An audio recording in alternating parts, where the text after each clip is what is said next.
From the mists of England, we turn our gaze south to the sun-drenched shores of Al-Andalus. In a land where beauty masks captivity, Yara of Marbella learned that freedom is not always given, but imagined in the quiet of the heart. A woman who found strength in silence and courage in friendship, she joins us today to share her journey from the shadows of servitude to the light of her own destiny.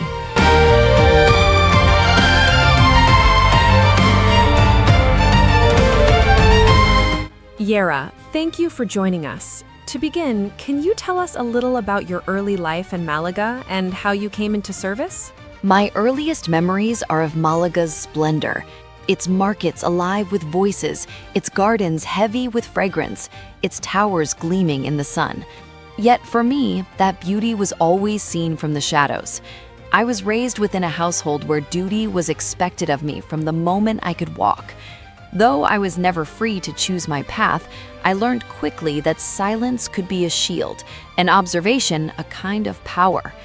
When you were asked to care for a foreign woman brought into the household, she was both a prisoner and a stranger.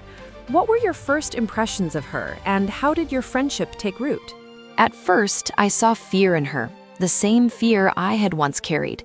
But beneath it was a spark, a determination that could not be extinguished. She asked questions, she sought understanding, and she treated me not as a servant, but as a companion. In caring for her, I found myself speaking truths I had long hidden. Our friendship was born of shared longing, hers for freedom, mine for belonging. Living under strict laws meant that practicing Christianity could be punishable by death. How did you reconcile your own beliefs with the dangers she faced? Faith in such a place is like a flame in the wind, too bright and it is snuffed out. I learned to keep mine hidden, to let it flicker quietly in the corners of my heart. Her courage in speaking of her God both frightened and inspired me. I warned her of the dangers, yet I could not silence her. In truth, she reminded me that belief, whether whispered or shouted, is what keeps the soul alive. You often walked the beaches together, speaking of escape. What did those moments mean to you personally, and how did they shape your hopes for the future? The sea was freedom made visible. Each wave carried the promise of a world beyond chains. As we walked, we dreamed aloud of tunnels, of hidden paths, of lives not yet lived.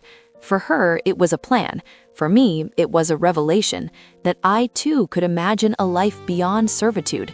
Those walks gave me courage to believe in a destiny of my own making. You witnessed both kindness and cruelty in the household.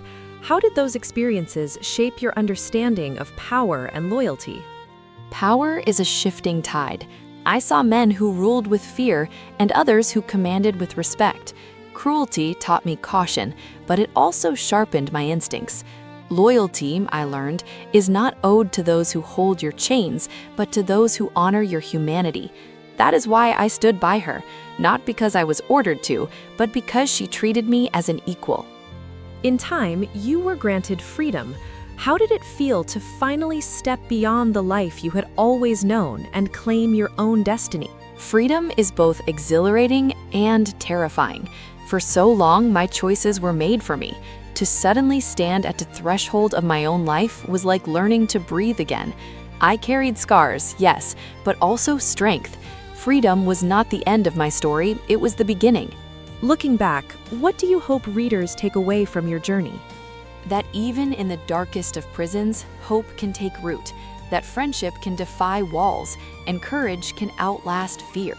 My life was shaped by chains, but it was defined by the strength to break them. If readers remember anything, let it be this: no one is truly powerless who dares to dream of freedom.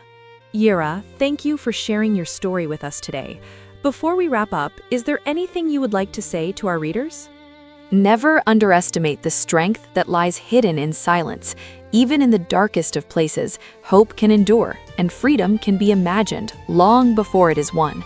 If my journey teaches anything, let it be that courage often begins as a whisper, but it can change the course of a life.